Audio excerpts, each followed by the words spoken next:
Hello and welcome to BYJU'S. I'm here today to talk to you about the CBSE Grade 10 board paper. Sounds interesting, doesn't it? Well, sometimes students get a little bit hung up on this being a really important exam. I'm sure you'll do fine. We're here to help you. What's the first thing? Well, how do you prepare for any exam? Specifically this exam, but you can apply these steps to literally all kind of exams. The first thing is have a plan of action. Remember, preparing for any big exam is more of a marathon than a sprint. Don't start 1 week before the actual test. I'm sure you won't do this. You're a good student. But you need to have a plan. And then you need to stick to the syllabus book, especially board exams, okay? They never ask you anything outside. What brings us to the next idea is, well, last year papers. That is, I cannot stress on this enough. Go through it. Two things, okay? This will help you with. One, it'll get you familiarized with the pattern and the time that you have to take the paper. And secondly, this is the most important part. Some questions are very similar, okay? Maybe a question that was asked 3-4 years back, a twisted version of the same question may be asked now. So, hey, that really would help you out. You need to have an idea of all the important formulae, okay? List it down, have a cheat sheet like a flashcard, yeah? That really helps. And ace the exam. Easy 5 points, right? I know, easier said than done. I have complete confidence and faith in you that you're going to be able to do this. And the rest, we are here with. On the actual exam day, what do? Well, same ideas. You follow a set of steps. Everything is about the process. First is read the instructions carefully. What kind of instructions? We'll show you. We'll show you very soon. Go through all the questions quickly. Form a plan. Okay, I'm really confident about this part. Maybe I really like biology. I'm going to do that part. But sometimes you don't have that option of subject-wise picking up stuff. You do have the option of picking up things section-wise. Okay, that is what I would suggest. Pick a section that you like. Do that first. Try and keep the numbers in a particular order. What do I mean? If you're solving question 5, do 6 and 7 right after that. Don't do 7, 6, 5. Although you can, but it's a little bit difficult to keep track of this in your mind. And if you miss out a particular number, you miss an entire question. So that's a little risky. So, as I said, process is king. Be careful about what you have to do and have a bit of practice with this. This will really help. Most importantly, pay attention to keywords. Okay, the boards, they give you marks for certain words being mentioned. And your teachers will definitely have taught you this. Anyway, we'll look at a few questions and it'll give you ideas what do I mean by keywords if you don't know this. And lastly, solve each question part by part. Usually, some questions, the ones that have more marks, will have like part A, part B, part C. They make your life easy for you. You know what to do. But sometimes things, they may have these parts written in a sentence. You just need to identify, okay, this is the first part. This is the second part. That's it. So, if you break anything down into smaller, individual tiny bits, everything becomes easy. At least on your mind. Sure, you got to practice and all that's there. So what does a board paper actually look like? You can check this out on our website also. This is from there, yeah? From the BYJU'S website. This is the board paper from, 2019. Pretty recent, all right. Oh, some things haven't changed, huh? The board exam still starts at 10:30 a.m. Yeah, you got to be there a little bit early. And it's a science paper that we are talking about. You can see the total number of marks here as well. The instruction that I was talking about, that's most important. Samanya Nirdesh, general instructions, right? Focus on this. Although instructions are probably going to be the same year on year, but read this, okay? You don't want to be caught in a trap where something changes and you did not read it. This happened to me in my JEE exam. I remember this very well. I didn't read something and that led to a big blunder. Luckily, in the boards, these kind of things don't happen. But be careful. You must read the set of instructions carefully. So what do we have? Let's go through them one by one. Okay, this is going to have 5 sections, okay? All right. Remember, these are sections, not subjects. All the questions are compulsory. And then you have details on the number of marks, okay? 1 marks, 2 marks, 3 marks, so on and so forth. And luckily, the boards themselves tell you how many words you need to have these in, okay? We'll go over this one by one in detail. What do I mean by number of words? Are you going to sit and count?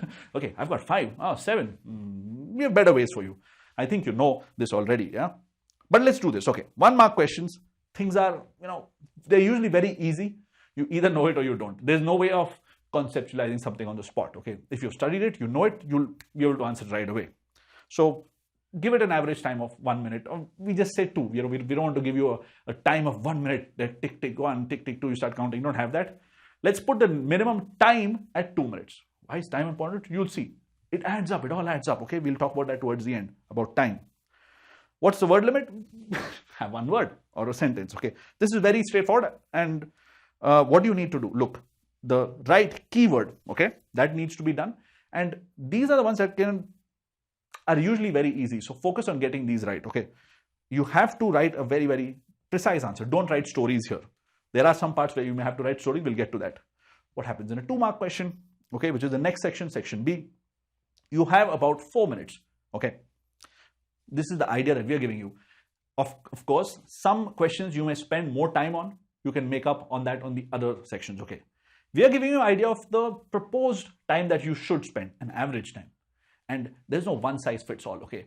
If in a 2-mark question, you're like, I got it done in 2 minutes. Awesome, you have more time for other questions.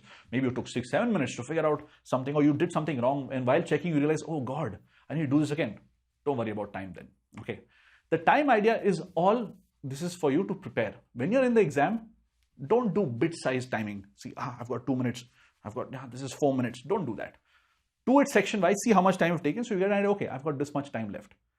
That part's really important, keeping track of time, okay? But how to do it is section by section. Don't do it question by question.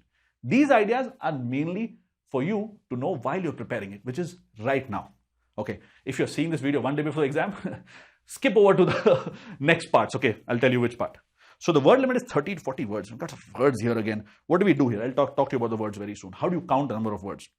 Well, you got to explain in brief, okay? And it says over here 4 to 5 lines. Okay, 4 to 5 lines. Precise words, concise words as usual, and formulae if needed. Now, let's talk about the elephant in the room. The lines thing. Look, the number of lines may be different for you and me, okay? The number of words, it's not up for discussion. It's a fixed number of words, right? Now, if I write a line, what's the word? What's the word? It's a quick brown fox. Is that right? The one that has all the English alphabets. Jumps over the lazy dog or something like that. Yeah. So I can maybe fit in like 7 words in one line. That's my handwriting. Maybe your handwriting can fit more words or fewer words. So figure this out, okay? Approximately, how many words are in one line? Okay. Then you get an idea, okay, maybe 5 lines corresponds to about 30 words or 40 words. That's the idea you need to do, okay? Count the number of lines. In the exam, don't sit and count words. Don't do that. That's not a productive exercise. I know that sometimes when you tell students not to do something and they really want to do it, sure, knock yourself out. Do it as much as you like right now, okay, for fun or for whatever reason. In the exam, your focus is on the question and mentioning the keywords, formula, and those ideas, okay? On to the next section, which is the 3-mark questions. Remember, these are the 5 sections that we showed you in that science paper, okay? We're just going through them one by one in detail. This information is there, but we're just going through in some detail as to what we are supposed to do over here. The time, we suggest you take about 5 to 6 minutes on these questions. Okay, cool. What's the word limit? It's about 50 to 70 words. Again, that was given in the instruction sheet itself. Now these questions are slightly longer. So you need to describe the process, and if there is some logical reasoning behind things, okay, do that. You'll be like, no, you know what, some subjects or some questions are very theoretical, but I think you can draw a sort of a map in your mind to connect theoretical ideas as well, to make a story, okay? And these stories make us a lot of sense, not one of those fiction kind of stories. You know? You can connect the dots. And you can have this logical reasoning even for very, very theoretical questions. And as much as possible, use figures and examples. Okay, this was that about 3-mark questions. I was going to say 3-word question, like, that doesn't make sense. Number of lines, you know how to relate that to the number of words.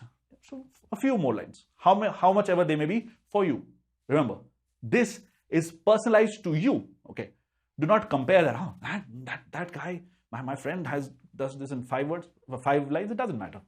Make sure your handwriting is legible, okay? That's important. I'm going to mention that later on in the session also, but an important part about this practice thing is to make sure that what you're writing is correct, is sure, but also the examiner can read what you're writing. For me, that was a big problem. I'll tell you hands down, okay? Even I think only recently I've learned how to write legibly, because I've got to make sure that you understand what I'm writing. But when I was a student, oh God, my handwriting was like, yeah, I couldn't understand what I wrote after some time. So it took some getting used to. But in the board paper, you got to make sure that you write things nicely. And I'm not saying make it beautiful, but it should be legible. Yeah, somebody else should be able to read it, and even you should be able to read it if you see it after a month. Okay.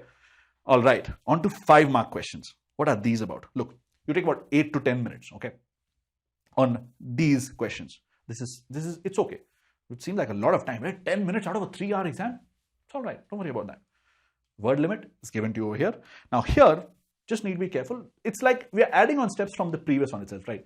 3-marker also had the process idea. It also had formula and equations, also had diagrams. What is extra over here is make bullet points. Just like the ones you see over here. Yeah, these are bullet points. Even though you have, a lot of words that you can fit in, which may, I think it may translate to an entire page, okay? Or maybe like almost 80% of a page. Even then, if you write in points, it's easier for the teacher to read, the examiner to read. And also for you to check, which is also equally important, I think, Sure, you've done everything, but you should have time to check everything you've done as well. That's why I'm giving you some sort of a time idea. We'll tie it up neatly to show you that, look, it's possible to finish all of this in about 2.5 hours, not necessarily the whole 3 hours. And then you have 15-20 minutes to revise. You may be tempted to take a nap in that time, but sure, do that if you have time left over after the revision. Okay, revision is extremely important. Lastly, the last section, which is a little strange if you ask me, right? Because they don't give you a number of words. They say, write briefly. A little confusing. The instructions are not that clear, but it's okay. We can still give it the leftover time that we think you should spend on each question. Answer in brief. So I think treat it like the other 2-mark question. And if there are some sort of a formula, some sort of formulae, please mention those as well. Now out of these, sections, 5 sections, they're divided interestingly into 5 units. Specifically, this paper I'm talking about, okay? This is the weightage given to each unit in this paper specifically. What are my units? These units are practically just the subjects, more or less, okay? You can say that, one subject, one of this unit, it translates to maybe biology. 2 of these units could translate to physics. We'll look at that in detail. So that's what we've designed for you. This is a general weightage. We're going to get into the detail of the individual units. We'll solve this unit-wise, give you an idea of, because, section-wise you got, number of words and etc., etc. But the way you answer a question in physics may be slightly different from what you do in biology. So that's why we're going to do this discussion unit-wise. But before we get on to that, extremely important idea. Some portion has been deleted for the current year, which is 2021. We should go over that specifically. Unit 1, which is primarily chemistry, it does not have metallurgy, does not have corrosion, it doesn't have, a lot of organic chemistry has been skipped. Carbon and its compounds, functional groups, chemical properties, ethanol, ethanoic acid, soaps and detergents. Oh man, I really like soaps and detergents. Yeah, it's actually a very interesting thing from the point of view of chemistry. But hey, it's not there right now. What else is deleted? Okay, in Unit 2, that's practically biology. The entire chapter on control and coordination in animals and plants is not there.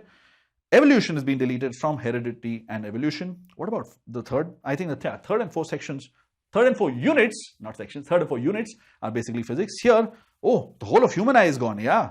No, not the whole part. I think the second half, yeah, you've got the functioning and defects of human eye, application of spherical mirrors and lenses.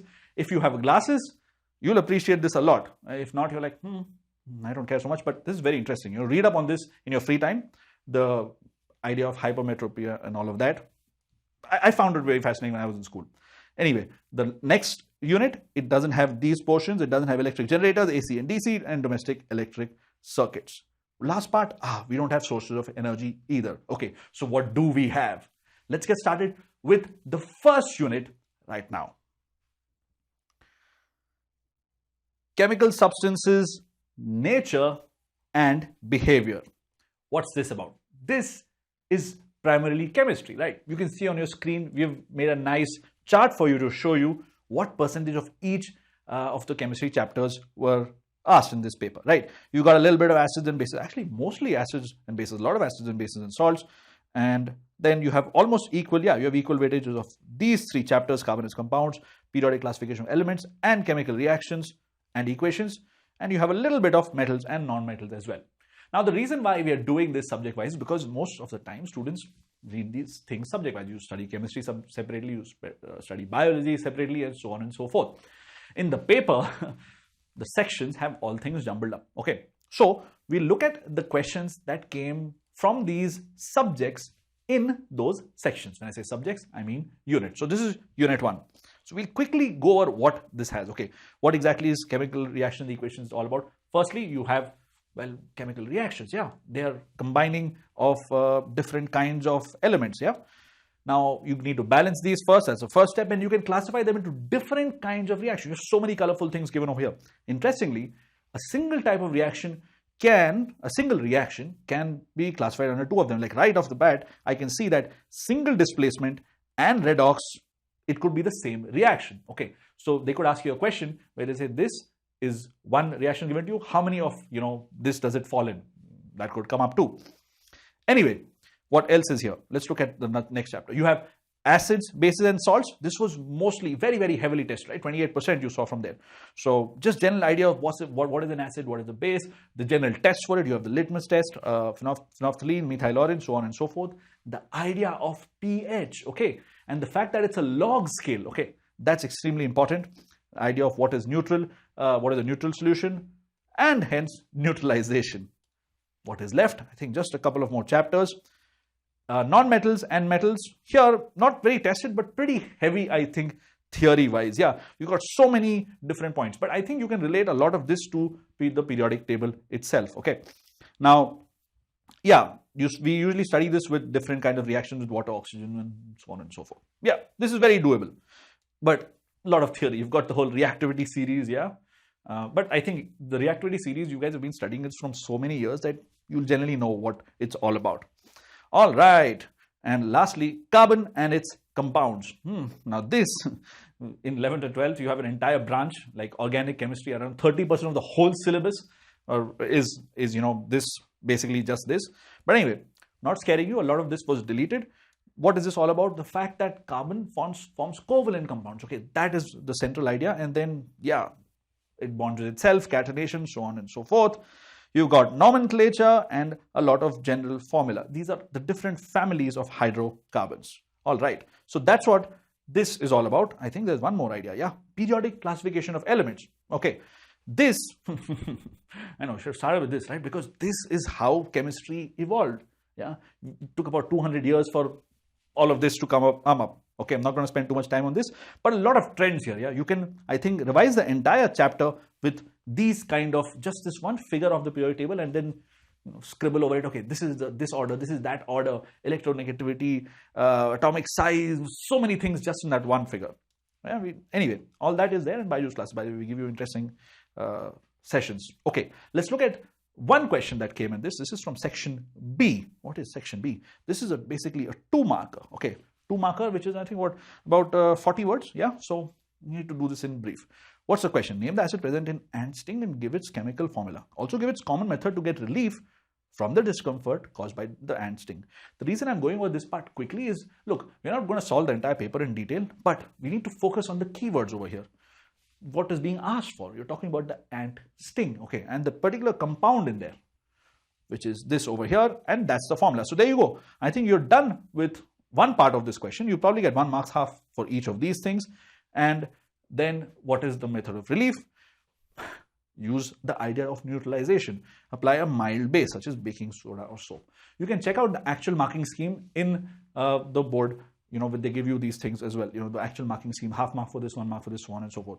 But important idea, actually, interestingly, ant sting, if you read up, you'll see that even a little bit of lemon also helps. So a lot of household remedies are there. Yeah, this base idea is something we studied. Okay, neutralization, so on and all of that.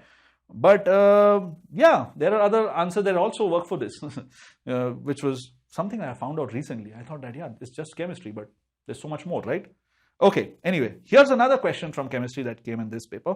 This is from section C, 3 marks, okay, 50 to 70 words. What was the approach here? Firstly, describes the process. Okay, here, interestingly, a process being tested in an industrial process used for the manufacture of sodium hydroxide. A gas A is formed as a byproduct. Now, the gas A reacts with lime water to give compound B, which is used as a bleaching agent in the chemical industry. Identify A and B. Also give chemical equation of the reactions involved. Again, I went over that quickly because you need to identify the important things. And they're highlighted here, okay? It's a nice white highlight, white and bold. All of these ideas, yeah, these are the keywords in the question that you need to identify. Once you have done that, you know what the process is going to be. Okay. So what are we doing? Firstly, you have a reaction, okay? NaCl plus H2O will give this because that's what's given to you. Okay, sodium hydroxide and A is formed, but from what? Okay, from these two together. And then that A, well, that reacts with CaOH whole twice. What is CaOH whole twice? That's lime water right here. Okay, that gives you B. So this question actually I think is a little bit on the complicated side because you've got a lot going on. Okay, if you know this process, if you know that this reaction exists, then you're in the green zone. Okay, you're safe. But if you don't know this, if you do not know what process is used for the manufacture of sodium, things get a little bit difficult. But if you do know that, bleaching agent, okay, CaOCl2, that could work. Maybe you could backtrack it. So, slightly difficult question, I think, unless you know the theory. So, this is one type of, this is one type of question that could be asked in chemistry as well. Now, this one, next question in the next section, this is a 5-marker. Looks scary, right? just looking at this, like, oh my God, it's got so much text. But no, it's all right. We can do this. Look, it's got multiple things. You've got this, the atomic radius, valency, metalloid, most electropositive. I told you, need to have a mental idea of the periodic table, not the whole table, but these are common elements. Okay, this is among the first 10, not even the first 20, first 10 elements. You need to know where these lie on the periodic table, and then you'll be able to answer all these questions. Look, atomic radius has some trends. Okay. And in this case, luckily, they're all in the same period. So, you know that atomic radius decreases. The reason behind this is a little tricky. We won't discuss that right now, yeah, as to why this happens. But this is theory. This is direct theory. And similarly, you can then go ahead and, you can answer this and you can go ahead and figure out valency also based on the fact that they are on the same period. Remember, period is the row. That's why I'm doing this hand motion, okay, over here. All right. The maximum valency would be somewhere in the middle, always it increases and falls. I'm going to quickly go over this question because the goal here is not to sit and solve all these questions, but to give you an idea as to what to do. Luckily, this is a 5-marker, you have 5 points. Life couldn't be easier. In theory. If you know the periodic table, if you know where these lie, easy 5 marks. Okay, otherwise, this could get scary. I agree. I admit, yeah. If you're not that fond of chemistry and you have decided to skip this chapter for some reason, I would advise against that. But if you do, then yeah, you're out of luck. So generally, I would suggest, I know this is a little difficult, but go through the whole syllabus. That's why I said it's a marathon. You can't do things in 1 week. So even if you're looking at this as the video is released, yeah, you still have a few months. You can do all of this and still do very well in the test. Anyway, this is the answer here for metalloid. Most electropositive would be, lithium because it's there the starting of the period. I'm going to quickly go on to the next one. Now this one, the last question, I agree. It's 6 and 8. Sometimes you could have more than one compound form. Like say, if it were nitrogen and oxygen, you could have more than one compound form. But in this case, it's not the case. So there you go. CO and CO2, both of them could form, right? So anyway, yeah. Trick question, a little bit of a tricky question. Now, the last one, this was easy. This is very easy. This is very similar to the other 2-marker, but you don't have, this is one of the answer and brief things where I told you that you can't have a, the word limit was not given in the paper itself, but I think we'll do this one. This is directly from the metals and non-metals chapter. Yeah, you've got zinc granules, freshly prepared FeSO4. Okay, I gave you the answer because it's in my head, right? Ferrous, sulfate, ferrous is 2+, sulfate, that's in my mind. Give the reason for your answer. And you just need to know this equation. That's it. Okay. That's it. I know I make it look so simple. So that was it about this unit, which is practically chemistry. All right. The next unit, world of living. Check it out. This is basically biology. This is the weightage that you have of different chapters. It's mostly heredity and evolution. 35%. Very, very heavy weightage. Reproduction has a good percentage as well, life processes, and then control and coordination. What are they all about? Life processes. Look at the body as a machine. Sure, it's got life, but the body is a machine. Plants or animals, humans. Either way, what do you need for a machine to survive? Fuel. Yeah, you need to give it nutrition, and then that nutrition needs to burn. The fuel needs to burn to produce energy, but the nutrition also kind of burns, right? Well, not technically burns, but there's respiration. Produces energy, right? That energy goes to all different parts of the body, whether it's a plant or a human, transportation, and lastly, what you don't need, you throw out, excretion, right? Just like a machine. So form these maps in your head. This will make biology so much easier. Seems like a lot of theory, a lot of things to mug, but it's not like that. It's a nice story weaved together so beautifully, okay? Sure, there are some words that are a little bit complicated, but if you understand the Latin meaning behind it, life becomes very easy. The word roots. Okay, all right. What's the next chapter? Contour coordination. I know it's not there right now, but we'll go over this very quickly. Plants and humans, well, they have some sort of chemical coordination. Yeah, the right amount of chemicals, specifically hormones, that help, that tell the body what to do. Yeah, something like signals. In humans, they are very pronounced. Okay, the endocrine system and the nervous system. Plants have different kind of hormones. But knowing about these really helps you identify some sorts of, sometimes things don't work out very well for the human body, okay? Specifically in the nervous system and the endocrine system. If you identify the issue, only then can you sort it. It's very difficult to do anything about such from very, very serious diseases like bipolar disorder unless you're able to figure out that something is wrong with this chemical coordination. Anyway, yeah, it sucks that it's not there this year. Anyway, another chapter. Life processes. Oh no, before we go to life processes. Reproduction. There are two kinds, right? Asexual and sexual reproduction. Asexual reproduction, I think you'll see this. Fission is not the whole nuclear thing. It's just fission is just breaking apart. Okay. Amoeba, whenever you see the image of a big bang and, David Attenborough's voice and all of that, you see two, one thing becoming two. That's all that is about. So try and form some sort of a picture about all of these things. Okay. Diagrams are really important in all of these processes. And, I really like vegetative propagation. Okay, why? Because it's sexual. It is reproduction without any sexual organs. So it's the trees, the roots and the stems that can actually have offspring. And you have examples of all of these right here. Sexual reproduction in plants and humans. That's extremely important. Remember, diagrams. They are your best friend in biology, right?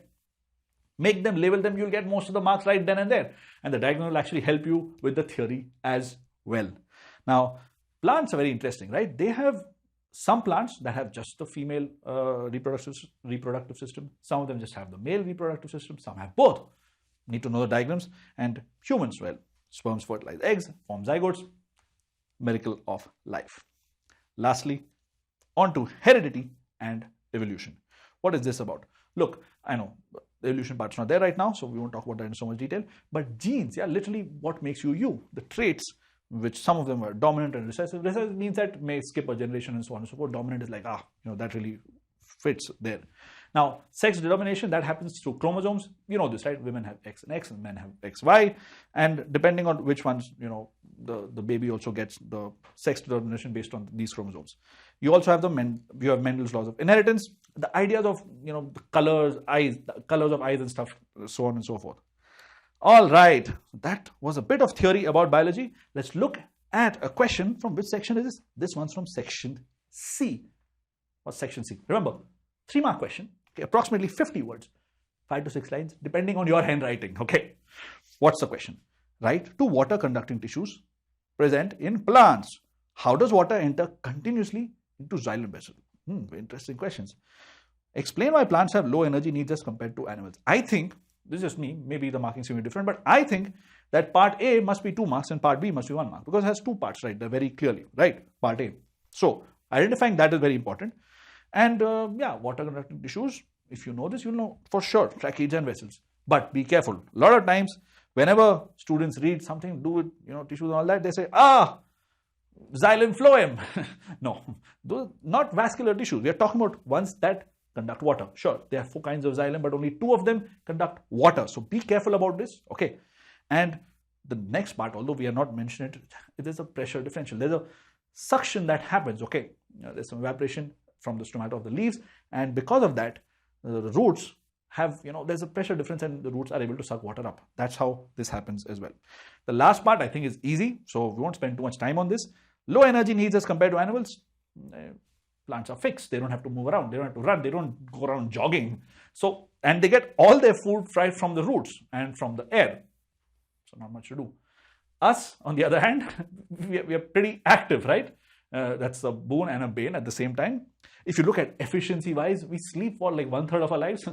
I sleep a little bit more than that. Don't tell anybody. But yeah, it's quite doable. Yeah, this idea of low energy needs, because they're stationary, they don't have to move, and they get all their, their needs and nutrition from just the air and the roots in the soil. All right. That was section C. Now here's the big one. You've got a 5 marker.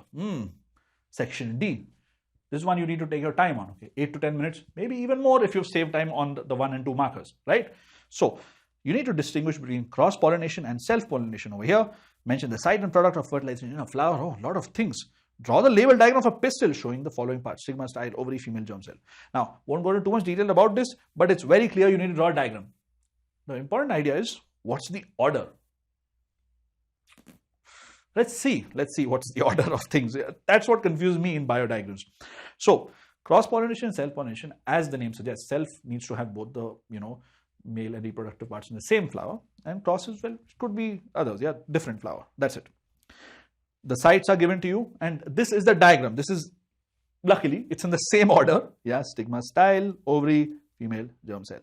So, make sure that you're good at the diagram. We need to know what happens in every one of these. So this becomes a 5 marker. I know I have skipped a lot of ideas over here as to what's happening inside here, what's the seed, what's the fruit, so on and so forth. But this one diagram should give you a schematic of what's happening, and you can write a little bit more based on this. Okay. Another biology question from the last part. Now this is interesting. A student observed a permanent slide showing asexual reproduction in Hydra. Draw a label diagram in proper sequence of observations that must have been made by the student. Name the process of the reproduction also. Naming the process, doable, right? Hydra, budding, yeah. But the diagram, be careful about this. This is important. And you need to label these parts as well. There's a small bud and all of that. Answer is budding. You know how I would draw Hydra? This is a very weird way of doing it maybe. But I just draw inverted ways. That's it. Vase, sorry. Yeah. And then funky hair. And there you go. That's Hydra. So figure out, yeah, I'm sure you're better at drawing than I am than what I just did. But figure out quick hacks, okay? And then you can beautify diagrams and label them and all of that later on. So that's what the world of living was all about. On to the next section. All right. The next unit is natural phenomena and effects of current. Now, this is just physics. Yeah. You see the weightage over here? Oh, nothing. No questions on human and color for what? Interesting. Light, reflection and refraction, mostly there. Magnetic effects of current, yeah, and electricity as well. Let's look at these individual chapters. Light, reflection, refraction, all those lens, mirror formulae, all of that. Be careful about the signs, right? We have that in detail, how to figure out the signs and all of that. These are the formulae that you use for a mirror and for a lens, okay? Slightly different, yeah. You've got the laws of refraction, laws of reflection, incidence, angle of incidence equal to angle of reflection, so on and so forth. Here is the sign convention I was talking to you. This is interesting, yeah. You've got the pole. On one side, you've got positive. On the other side, you've got negative. If you go above, it's positive. And if you go below, it's negative. This is the height, basically. So be careful about the signs. That's the most important thing over here. And then you have so many different cases, yeah, of concave, convex, mirrors and lenses, the image formation, all that. Don't try to mug them. Solve a lot of questions. It's just math, okay? A lot of interesting math. What's next? Human eye. Okay. Some parts of this, not in 2021, right? So, what is the human eye in the colorful world all about? Look, the eye, yeah, what makes it up? I know this looks like a crossover between bio and physics, and it's exactly that, yeah. So, a lot of interesting things here, a lot of ideas about how the eye works. And yeah, you've got the least distance of vision, so that's why you shouldn't keep things too close to you when you read it. It really gives you a headache. I don't know how the AR thing's going to work out, Maybe they'll figure this out. I mean, yeah, that's why I guess the AR goggles are a little big. Probably. I don't know much about this. Read about it. Pretty interesting. All right. Anyway, this session is focused on the board paper. Let's talk about that. Okay. So, yeah, a lot of things happen in the atmosphere as well. You've got scattering of light, Tyndall effect, the color of sky. Why is the sky blue? This question being asked, I don't know how many years, and probably when you started doing this in 5th or 6th grade, they'll ask you this question. Here's the answer, okay? The atmospheric refraction is all about the twinkling of stars and seemingly time travel, right? You've got the sun, you see the sun 8 minutes early, 8 minutes late, all of that. You see it for a longer time. When it's setting, then it's already set. All those ideas are over here, okay? Electricity, oof. This part, pretty strong stuff. Most of electrical engineering that comes later on, entire branch of engineering is based on this small, tiny chapter, okay? You've got Where's that? Where's Ohm's law? I'm looking for it. Oh, right in the middle. How could I? Like right there. I was like looking at the sides. Okay, you've got the idea of power, what is voltage, and also that look, anything where current passes through is heating that happens. A lot of interesting theory over here. Okay, then the idea of this resistivity and so on and so forth. So a lot of interesting things, but very, very a little heavy theoretically, I would say, because you've got all these, things to tie up, and you've also got numericals on these things. So I know I empathize with you if you think that this is a little bit difficult, but I think it can be done with a bit of practice, like anything else. Remember, marathon, not a sprint. Don't try and do it in one night. Not possible, right? Magnetic effects of current. What's that all about? Look, any magnet will produce an effect of electricity. I was going to say electrical field, but we're not so sure about that right now, right? So magnets produce electricity, electricity produce a magnetic effect. Okay, both things are there always together. Yeah, electromagnetic radiation, etc., etc. So many things to do in higher grades, but right now the two things you need to focus on are generators and where's the motor? Okay, motors and generators. And generators are two kinds. They're alternating current, direct current. The massive fight that broke out between Tesla and Edison, yeah, was supposed to be bulb and all that. Not a great guy. Anyway, you've got the left hand rule and the right hand rule. I want to put the pen down and show this to you, but I'm afraid I drop it. So I'm just going to keep this here. Yeah, okay. The left hand rule, which would be on the right part of your screen, gets confusing. Pick up your, your own left hand and you'll be able to figure out the direction. Look, I want to mention this specifically. The index finger is always, what is it? It's always magnetic field. Okay, the middle finger is always current and the thumb is always the direction of motion. You remember one, you'll figure out the other one out. Hands, I'm saying. Yeah. Left hand is for motor. Okay. Electricity produces some sort of motion. Okay. Motor. Generator. What is generator? The other way around. You move something because of, and in the presence of a magnet, and electricity is being produced. For that, you use the right hand rule. So be careful about this. Okay. What works well? Fleming, crazy guy. He figured out these two rules, which are like, anyway. So I went a little bit slow there, gave you a bit of theory because, yeah, sometimes students forget these ideas, okay, which ones were. Anyway, on to some questions. Yeah, that's what you're here for. If the this is the first one, first section, section A, should be an easy one, right? Potential difference, two ends of a conductor, 5 volts, current is 0.2. What's the resistance? Ah, I know this, 5 into 0. Nah, 5 by 0.2. So you see where you could go wrong if you did this in a hurry. So these are easy marks, okay? Please get them. Hence the drama. Use Ohm's law, write it down slowly, substitute, and you get the resistance to be 25 ohms. Okay, don't do what I did initially, say, we'll multiply it and do that. Easy marks, make sure you get them. Okay. Next question from another section. What is the principle of electric motor?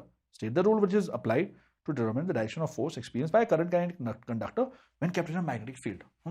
Okay. Motor. Once you figure out what is a motor, everything else you'll manage, I'm sure. But this is section B. So yeah, you need to identify, how many marks it's for, what's the number of words, etc., etc. So here, look, the idea for motor is that I am passing current because of which there's some motion that's happening. Okay, the left hand rule works over here. Just that. Once you get that, then you know what's happening. Okay, index finger is magnetic field. This one is current. This is motion. Okay. I know that my left hand was on the right side of your screen. So pick out your own left hand. That's why I keep saying this and figure this out. Okay. Ideas about mirrors. Another section. You will have questions from all sections in this. Okay. You've got a focal length. You've got a distance that you should place for a 4 centimeter tall object. This is the height. Forms an image at a distance of 30 centimeters from the mirror. Calculate the size of the image formed. Now this question, I have some concern about this. It's doable. Sure, you've got the mirror formula. You can get this, right? But where do you place the image, right? You've got the object. What is in the mirror? No, you got to figure out where the object is placed, and you have where the image is. Now, here's the concern, okay? You got the formula. I'm sure you'll manage this. You need to be careful about signs, right? So this is what kind of mirror was this? Just go back there. It's a concave mirror, okay, which looks like this. Okay, let me even a convex mirror looks like that, but let me just shade that so show that this is concave, right? Cave, vex is outside. Yeah, okay, cool. I've just got that mental picture. You should do that too, figure out, make sure that you're always right about this. Okay, put in stuff here. I know we decided we're not going to solve things, but the reason I'm putting this is, look, I'm assuming that a real image is formed. If you had a virtual image, you'd also get a different answer. That's why I said this question, I don't like it so much. Because questions should be very clear. It should not have two different, interpretations. And in this one, I think it could. But most of the answer keys that we looked at in this case, they assumed that it was a real image and this was done over here. But I think personally, if the question was framed like this, even a what do you call it, a virtual image should work. Yeah, it could be 30 centimeters this way also. But anyway, right now, that's the idea. And you plug in the magnification idea. Remember, magnification is not just negative V by U, but also the height of the image by the object. You put that in there, and then you get the height to be this. Cool? All right. This was the answer for this. Quickly moving on to the next question, which is from the next section, the 5 marker, the behemoth, the big one here. You need to compare the power used in 2 ohms resistor in each of the following circuits. Now, this looks scary, right to begin with. Why? Because there's so much to do. You've got one set of resistors in series, one set of resistors in parallel, and you're like, oh God, there's so much to do. But no, as usual, break up something that looks complex into smaller bits that you can, identify and solve slowly but surely. So what do we do over here? Look, the series one is very doable. Okay, find out the total resistance. Okay, the equivalent resistance. You have the voltage, you get current. Okay. So then once you get current, you get power by I square R, heating effect of current and all of that. So some answer is there over here. Don't worry about what the answer is. I'm sure you'll manage this. Now in this case, you'll be like, oh God, I've got to do so much over here. First find equivalent resistance and do that. No, I don't think you have to do that. Look, this is the trick over here. And this is what I think will save you some time. You don't have to find net resistance here. Use the idea that in, what is this? It's parallel, right? Resistors are in parallel. In that case, the voltage is going to be the same in both of these resistors. Power is what? V square by R. If I have the resistance of the resistor, I have the voltage. Power is simply V square by R. And interestingly, you get the same value, but that's not so important. The process is important. You see, identifying this trick over here, I think was crucial in making sure that you don't spend crazy amounts of time on this. Okay, here's another one. I like graphs. I love graphs. And this graph over here is I versus V. Interesting. So this is experiment. You need to study the dependence of current I. And this is not the entire question. Yeah, this is kind of big. So we just split this into a couple of parts. Look, this is the first part of this question. What does this depict about the dependence, blah, blah? It's a straight line. And you know this. This is Ohm's law, right? You do this. So again, you need to link what the question is saying. This seems like just a 2-mark question. But you need to spend more than the stipulated time. I told you, right? Maybe 2-mark question, you spend 4. Maybe you may spend 6 or 7 minutes on this. That's okay. Not a problem. This first part is okay. But just identifying what you need to do may take some students some time. It's all right. So you make up for time somewhere else if you need to spend more time on this. If you like graphs, you get this quickly. Awesome. That's great too. Anyway, so from here, what do we need to do? All right. So we've got V equals to IR, and at this point, what do? You can get the resistance at this maximum point here, right? I think that's what's given over here. Yeah. Now, you need to also find out the current that flows through the resistor when the potential difference is 2.5 volts. And once you do that, look, the resistors, you get the resistance to be 10 ohms over here from here. Okay. Does that make sense? Let's see. Firstly, this part was necessary for that. Okay. Hold on. I'm just going back. The resistance was 10 ohms. We've calculated that over here. Once we do that, then we can get the current over here. Cool. Because what you have is resistance to be constant. Okay. V is equal to IR. If R is constant, then V will be directly proportional to I. That's the idea we used, and hence this makes sense. Which is why I said sometimes some students may take some more time to figure this out. Okay. At first you need to find the resistance and then you need to do this. If you practice a lot of questions, you'll do this right away. All right. That's all I had from physics, natural phenomena and all that. Okay, on to the last bit, natural resources. Now, what is this all about? Look, this unit 5, has source of energy, our environment, and sustainable management of natural resources. Mostly our environment was tested in this test. So we'll look at that first, 2019, right?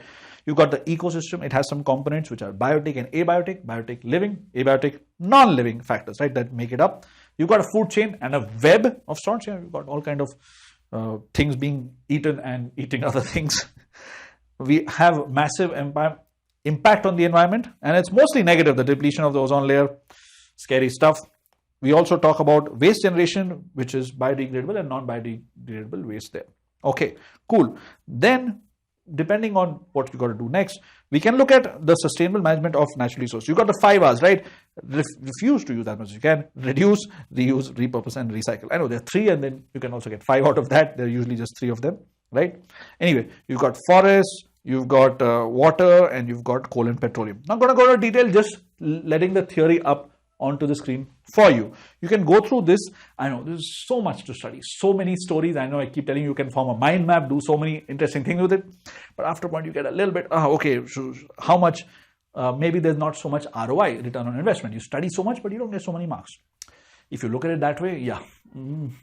But look at it from the point of view of learning. Yeah, some things you do because they're enjoyable. If you take it from that point of view, I think you will like it because you're learning about real life skills here. Okay, a lot of these ideas can and will be useful to you. Sure, you may not go and build a dam, but you'll know what's happening in case one breaks, and you stay updated with real life events. Anyway, look at this first question from section A from this unit. Okay, you need to write the major hazard of nuclear power generation. Look, this is quite direct. You've got environmental contamination and high risk of accidental leakage. Simple question, simple answer, right? I can go on for an hour talking about nuclear power generation. It's interesting, fascinating, and also pretty scary. Read up on it, from pretty cool stuff. Next one from section C, what is food chain? Why is the flow of energy in the ecosystem unidirectional? Look, have this idea of a chain. A chain is in one direction only. A web, sure, it's got many, but a chain, look, the amount of energy is just 10% is transferred from one to the other. Like, see, this dude eats plants, maybe 10,000, but it is only able to assimilate 1,000 calories of that. 100, 10. So it's 10% every single time. Okay, that's why it's in one direction. You don't have the plant eating a grasshopper or the grass eating a grasshopper. That's not how nature works. Anyway, won't bore you with this. Look, with this, we've come to the end of all the different units. We've discussed it in some detail. Now, what I want to leave you with are some important stats if you want to have them. Look, the time limit that we gave for each section, and hence we arrived at this nice, beautiful number. I think it's pretty accurate also. The actual time that you spend is 150 minutes, which is about 2.5 hours. You have a good half an hour to chill, which is basically revise and relax and do things in a calm and composed manner. Look, we've got 27 questions, and I think this is standard thing. This is not something that I think. This is established that you can finish this in 2.5 hours, and that's important. Now, with that, we've come to the end of this discussion. Just some nice ideas to leave you with. What do you need to do just before the exam day? Yeah, please don't study something new, something that, oh my God, I've got to do this in the night of the exam because otherwise I'll fail. No, take it easy. Okay, that's the most important thing. Your composure, that's the most important thing. Then if you want, you could revise some specific set of notes. Yeah, and the most important thing is eat well, eat something light. Don't eat something too heavy so you're not able to sleep the whole night. That's a very bad state to be in. Been there. Yes. Get proper sleep. Always. That's a general thing, but especially before the night of exam, be in a state of mind where you're able to get a good night's sleep. That affects your thinking a lot in a positive way if you do so. Okay. Lastly, on the exam day, it's the D-Day. What are you going to do? Look, you need to firstly write down the answers depending on the marks that you have. Okay. That's the first thing. That's why we gave you that whole theory about 2 marks is, 3 marks is, 4 marks that, 5 marks, and so on and so forth. Don't get stuck on a particular question. If you do, it's okay. Yeah. Move on. Realize that I'm getting stuck. So that's important. The realization that you're getting stuck is most important. Always keep an eye out for time. Okay. Time is your biggest friend and sometimes can also be your enemy if you don't manage it well. Lastly, make sure, this is the most important thing, make sure your handwriting is legible. Yeah, you don't have to beautify things and mark, make some nice, use tens of colors and all that, but make sure somebody else also able to read it. That point is very close to my heart. I've always had terrible handwriting growing up. So you take this from me. It really helps to have good handwriting. So anyway, that's all I have for you today. I hope you enjoyed this session. I'll see you around.